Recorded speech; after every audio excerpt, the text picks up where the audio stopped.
만인을 위한 꿈을 하늘 아닌 땅에서 이루고자 한 청춘들 누웠나니 어두운 세상 밝히고자 제 자신 바쳐 해방의 등불 되었으니 꽃 넋들은 늘 산자의 빛이요 볕이라. 1997년 전국 민족민주유가족협의회. 강원도 교육청은 작년 9월에 민주화운동 기념 사업회와 업무 협약을 맺게 되었습니다. 민주시민교육을 좀 더 활성화하고 인권교육도 활성화해서 학교에서 민주시민교육과 인권교육이 더욱 활발하게 이루어질 수 있도록 하기 위함이었는데요. 이곳은 마석 모란공원 민족민주열사 묘역입니다. 이곳에는 여러분들이 잠들어 계십니다. 민주주의, 인권, 좀 더 노동자가 노동자답게 살 수 있는 세상을 위해서 싸우고 자신의 목숨을 던지기도 했고 또 병마에 시달리다가 세상을 떠나신 분들인데요. 이분들이 잠들어 있는 이곳에서 강원도교육청과 민주화운동 기념사업회가 함께 추진하는 노동인권 특수분야 직무연수 영상을 지금부터 시작하겠습니다.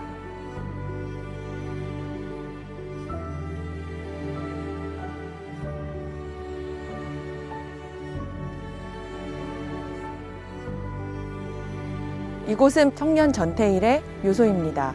여러분도 아시다시피 청년 전태일은 1970년 11월 13일 근로기준법을 준수하라, 우리는 기계가 아니다 라고 외치며 자신의 몸을 불살랐습니다. 당시 청년 전태일은 대구에서 상경해서 가난에 찌들어서 힘겹게 살고 있었는데요. 막상 청계천에 가서 공장에서 일을 하다 보니 자신보다 훨씬 나이 더 어린 여공들이 휴식 시간도 보장받지 못하고 화장실도 가지 못하는 현실에서 일하는 것을 보며 의문을 갖기 시작한 거죠. 왜 우리는 이렇게 일할 수밖에 없을까? 이후에 청년 전태일은 근로기준법을 공부하게 되고 어려운 한자로 주로 이루어져 있던 법전을 공부하면서 나에게 대학생 친구가 한 명만 있었으면 좋겠다는 말을 했다고도 합니다. 하지만 22살 청년에게 현실은 바꾸기가 어려웠죠. 전태일은 할 수 있는 모든 것을 했던 것 같습니다. 동료 노동자들을 모아서 공부도 했고 토론도 했고 우리가 법을 공부해서 우리가 이렇게 사는 것이 우리의 탓이 아니라 국가가 사회가 책임을 져야 한다는 것에 동료들의 공감대를 이끌어내면서 의견을 모아왔던 거죠. 실제로 전태일은 근로기준법을 공부한 다음에 노동청과 서울시청을 찾아가기도 합니다. 하지만 거기서 들은 답은 너무 절망적이었죠. 그리고 여러 가지 부당노동 행위를 보면서 아마 청년 전태일은 많은 고민을 했던 것 같습니다. 여러 가지 시도를 해보았지만 현실에서 번번이 부딪힌 청년 전태일. 22살의 청년이었던 전태일이 선택한 것은 자신을 던지는 것이었습니다. 그것이 바로 1970년 11월 13일의 일입니다.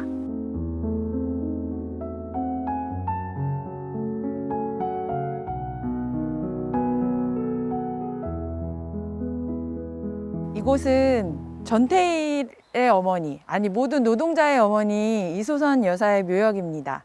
이소선 여사는 전태일 열사의 분신 이후 전태일의 어머니가 아닌 아마 우리나라 모든 노동자의 어머니로 평생을 살다가 떠나신 것 같습니다. 실제로 전태일의 어머니 이소선 여사는 아들이 죽을 때 아들이 남긴 유언에 대해서 이렇게 말했다고 합니다. 아무 말도 하지 마. 내가 너의 뜻을 이루어 줄게라고. 그런데 생각해 보니까 이소선 여사가 전태일을 잃을 때의 나이가 41살이더라고요. 41살의 어머니는 온몸에 불을 붙이고 목숨을 바쳐서 세상을 구하고자 했던 아들이 세상을 떠나는 걸 지켜보면서 과연 어떤 생각을 했을까요? 저도 지금 이소선 어머니의 그때 나이보다 나이가 더 많지만 그게 헤아려지질 않습니다. 그래서인지 모르겠지만 이소선 어머니는 세상을 떠날 때까지 모든 노동자들의 그 싸움의 현장에 함께했고 실제로 살아계실 때 옥고를 3번을 치르기도 하셨다고 합니다. 이후 이소선 어머니는 약자들을 대변하는, 노동자들을 대변하는, 그 다음에 국가폭력에 희생당한 유가족들과 그 당사자들을 위해서 싸우시고 이야기해 주시는 아마 우리 사회의 어머니로 살다가 세상을 떠나지 않았을까 합니다.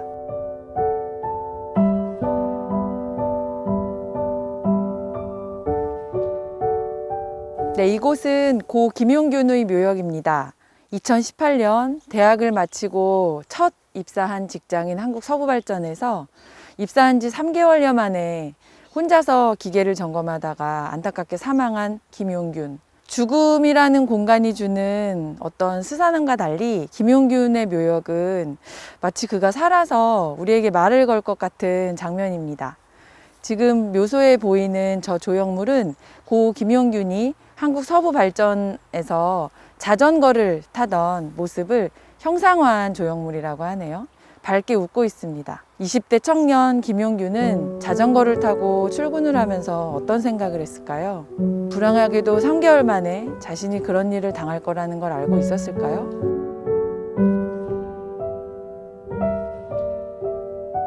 이곳은 문송면의 묘역입니다. 문송면은 우리나라 직업병 투쟁의 시작을 연 정말 큰 역사의 한 인물인데요. 1973년 충남 서산에서 태어난 문송면은 집안 형편이 어려웠습니다. 그러나 고등학교에는 진학하고 싶었죠. 그래서 생각한 방법이 서울로 올라가서 야간 고등학교를 다니며 낮에는 일을 하는 것이라고 생각했던 것 같습니다. 서울로 올라온 문송면은 온도계에 수은을 주입하는 부서에서 일을 하게 됩니다. 그런데 취업한 지 2달도 채 지나지 않아서 자꾸 여기저기가 아팠다고 합니다. 구토 증상도 있었고 머리도 아팠고 온 몸과 팔, 다리가 다 아팠다고 하죠. 그래서 여기저기 병원을 다녔지만 병원에서는 감기 같다, 딱히 병명이 나오지 않았습니다. 그러나 낫지 않는 병 때문에 휴직계를 내려고 회사에 얘기를 했을 때 회사에서는 회사에서 일한 것 때문에 아프지 않다는 각서를 쓰라고 했고, 이에 문송면은 그 각서를 거부하면서 통원 치료만 받았다고 합니다. 결국은 서울대병원 소아과 병동에서 진찰을 받던 문송면에게 당시의 의사 박희순이 이렇게 질문합니다. 혹시 하는 일이 뭐죠? 라고요. 그래서 문송면의 병명이 확인되죠. 바로 수은 중독입니다. 지난한 싸움 끝에 문송면은 산업재해 인정을 받게 되고, 문송면이라는 이름 3글자는 우리나라에서 산업재해로 인한 직업병 투쟁의 기원이 되게 됩니다.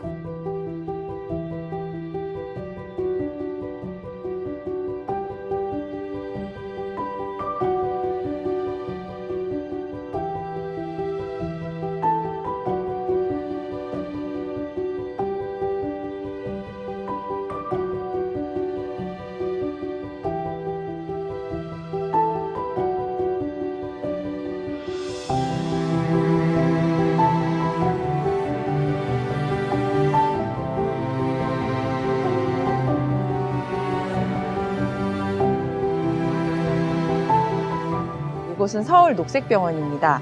건강한 몸, 건강한 노동, 건강한 사회를 실현하기 위해 아주 오래전부터 민간 병원임에도 불구하고 의료의 공공적 책임을 다하고 있는 녹색병원. 이곳은 1980년대 원진 레이온의 발음하기도 어려운 이화황 탄소 중독 직업병 투쟁의 성과물로 세워진, 처음에는 산업재해로 인한 노동자들을 돌보기 위해 세워진 병원인데요. 지금은 그것을 뛰어넘어서 지역사회와 의료 소외계층을 위한 의료 활동에도 전념을 하고 있습니다. 또한 이곳이 의미 있는 이유가 하나 더 있는데요. 이 병원이 서 있는 곳 위치가 마석 모란공원에서 봤던 고 김경숙 열사, 그러니까 YH 무역이 있던 자리이기도 합니다. 여러 가지로 많은 의미를 가지고 있는 녹색병원에 대해서 알아보겠습니다. 녹색병원은 직업병 환자들의 아픔, 고통 이런 곳에서부터 출발을 했는데요. 1988년 이후에 레이온 실을 만드는 공장에 있던 노동자들이 그 과정에서 사용하는 유기용제가 이황화탄소라고 해서 유기용제를 사용하는데 이게 인체에 독으로 작용을 합니다. 그것으로 인해서 그 많은 분들이 이제 직업병으로 쓰러지게 되는데, 이 직업병을 인정받기 위한 싸움 과정, 치료받고 내가 낫기 위한, 그 다음에 또 다른 사람들이 이런 직업병에 걸리지 않게끔 이것을 연구하고 할 수 있는 그런 기관을 만드는 싸움으로까지 이어지면서 저희 녹색병원, 그 다음에 노동환경건강연구소, 복지관 이런 기관들이 만들어지게 됐습니다. 이 건물은 그 YH무역이라고 해서 예전에 가발 공장이었습니다. 그 YH무역은 여성 노동운동사의 이름이 있는 곳인데요. 투쟁하던 여성 노동자들이 그 당시 신민당사에 자기 노동 조건을 개선하는 요구를 하기 위해서 싸움을 하는 과정에서 그 경찰들이 이제 해산하는 과정에서 노동자 한 명이 떨어져서 사망을 했습니다. 김경숙 열사인데요. 그 사건이 당시 그 당사의 총재였던 김영삼 총재의 국회의원직을 제명하는 사건으로 이어졌고, 부산 마산에서 수많은 민중들이 싸움을 하게 된 그 계기를 촉발한, 그래서 이제 한국 유신 체제를 무너뜨리는 일종의 방아쇠 역할을 했던 사건으로 유명한데요. 그때에 그 김경숙 열사를 포함해서 YH 무역 노숙 노동자들이 근무했던 곳이 바로 여기 현재 녹색병원 자리입니다. 이런 노동자들의 땀, 눈물, 한이 서렸던 곳에 노동자들을 새롭게 치유하고 재활을 통해서 새로운 꿈을 꿀 수 있게끔 만드는 그런 노동자의 병원이 생겼다고 하는 것 때문에 굉장히 화제가 됐었습니다. 녹색병원은 민간병원입니다. 공공병원이 하지 못하는 일들 혹은 공공병원이 해야 하는데 그 수가 적어서 놓치고 있는 많은 부분들을 저희가 지역에서 하고 있는데요. 저희는 민간병원이지만 공공기관과 다를 바 없는 공공사업들을 수행하고 있는 그런 병원으로 이야기할 수 있을 것 같습니다. 녹색병원이 이런 일을 하게 된 것은 돈이 없어서 치료받지 못하는 사람들이 적어도 없어야 되지 않나? 그리고 본인이 살아갈 분명한 권리가 있는데 그것에는 아프지 않고 건강하게 살아갈 권리도 있다고 보고 있습니다. 이런 것을 녹색병원이 혼자서 다 감당할 수는 없겠지만 적어도 저희가 할 수 있는 영역에서 조금이라도 역할을 할 수 있지 않을까 생각해서 지금까지 노력을 해왔고요. 산재가 이제 종결이 되고 나면 본인은 더 치료를 받아야 할 것 같은데 그만 치료를 받으라고 하니까 내가 정말 더 이상 치료가 필요 없는 건지 혹은 더 치료가 필요한지를 확인하고 싶어 하는 분들 또는 치료를 연장하고 싶어 하는 분들이 저희 병원에 문의를 많이 하시는 편이고요. 그래서 최근에 하고 있는 사업은 금융산업공익재단의 지원을 받아서 건설 노동자들이 일정한 시간에 입원을 해서 재활치료를 받고 다시금 건강한 몸으로 사회에 복귀할 수 있도록 하는 프로그램들을 하고 있기도 하고요. 이런 다양한 사업들이 알려지면서 또 많은 분들이 병원을 찾아주고 계십니다. 사무처장님이 하셨던 얘기 중에 기억에 남는 게 돈이 없기 때문에 아파도 치료받지 못하면 안 되지 않겠냐는 말씀이 자꾸 귓가를 맴돕니다. 그만큼 녹색병원은 그럼에도 불구하고 공공의 영역을 실현하기 위해서 여러 가지 고민과 또 지원을 하고 있는 병원이 아닐까 합니다. 병원 입구에 이런 조형물이 서 있습니다. 이 조형물은 이목상 화가가 만든 작품이라고 하는데요. 병원을 찾아오는 사람들 편에서 우리 인간의 생로병사에서부터 자연 연작을 담고 싶었다. 그리고 지천으로 널려있는 고물들을 이용해 보았다. 그 이유가 이들에게 새 생명, 인물을 찾아주기 위해서 저런 작품을 만들었다고 합니다. 어쩌면 생의 마지막 순간에 이 병원을 찾는 분들도 계실 텐데 그분들에게 새 생명, 새로운 임무, 새로운 희망을 주기 위해서 노력하는 곳이 아마 녹색병원이 아닐까라는 생각을 해봅니다.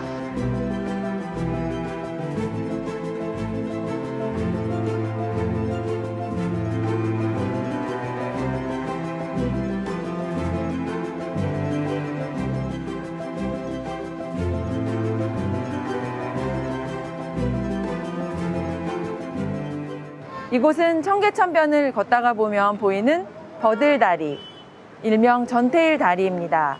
전태일 다리는 전태일 열사가 51년 전 11월 13일 근로기준법을 준수하라며 자신의 몸을 불태운 바로 그 입구 앞에 있는 다리가 전태일 다리입니다. 전태일이 자신의 몸을 불태웠던 평화시장 입구에는 지금 동판으로 된 표지석 2개가 있습니다. 하나는 전태일 열사가 처음으로 자신의 몸에 불을 붙이고 뛰어나왔던 장소이고요.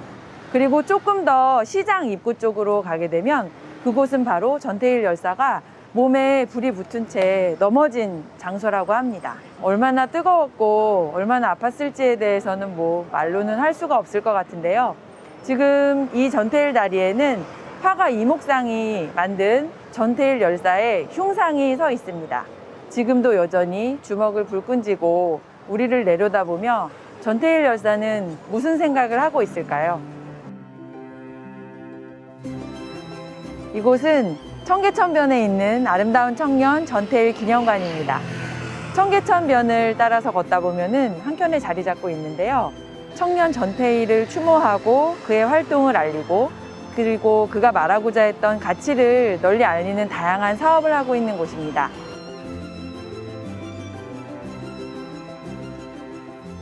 공간은 1층은 이제 특별 전시관이라 그래서 노동 관련한 내용들을 이제 전시를 주로 하고 2층은 이제 공연장입니다. 그래서 전태일을 문화를 통해서 알리자. 문화예술 하시는 분들, 특히 연극 하시는 분들이 주되게 이제 거기서 관객들을 통해서 한국 사회 지금 노동 문제, 전태일 정신을 다시 한번 사람들한테 알리는 이런 역할을 하고 있고요. 3층이 여기 이제 전시관인데 여기는 이제 전태일 열사의 어린 시절부터 바보회나 삼동회 이런 노동조합의 초기 조직을 만드는 전태일 열사의 노력들, 그리고 전태일 열사가 썼던 일기들, 그리고 마지막에 돌아가실 때의 고민들까지 이 기념관에 잘 담아 있고요. 최근에는 이제 특별 전시관 형태로 해서 이수선 어머니에 대한 소개를 하고 있습니다. 어쨌든 전태일 열사는 전태일 열사로 끝나는 것이 아니라 이수선 어머니가 존재했기 때문에 오늘날의 전태일 정신이 더 많은 사람들에게 알려질 수 있었다라고 저는 생각을 하고요. 4층에는 노동허브라고 하는 곳이 있습니다. 그래서 오늘날의 전태일 정신을 실현하고 있는 청년들, 노동조합 이런 곳이 있는데 대표적으로는 아르바이트 노동조합, 노희망 유니온이라 그래서 어르신들의 어떤 노동조합, 청년 전태일이라고 해서 청년 노동 단체도 있고요. 그리고 5층에는 노동원익센터가 이렇게 이제 위치해 있습니다. 전태일이라고 하는 한 사람은 단순히 어떤 한국 사회의 한 개인이 아니라 어찌 보면 노동자에게는 예수 같은 자기를 희생해서 어떤 전체 노동 환경을 바뀌었던 이런 분이기 때문에 그분을 기리고 어떤 그분의 정신을 따라 배우자 라고 하는 게 정말 조금씩 더 많이 이루어지고 있다고 생각을 하고요. 전태일의 진심 그리고 그 마음은 여전히 이제 우리에게 청년들에게 배울 만한 행동이라고 생각하고 그것을 따라 배워야 된다라고 생각을 합니다. 그래서 더 많은 분들이 전태일을 알고 그 전태일 열사가 살았던 과정에서의 고민과 흔적, 노력들을 잊지 않고 우리 삶에서 조금이라도 하나씩 실현하는 게 중요하지 않나 이런 생각을 해봅니다.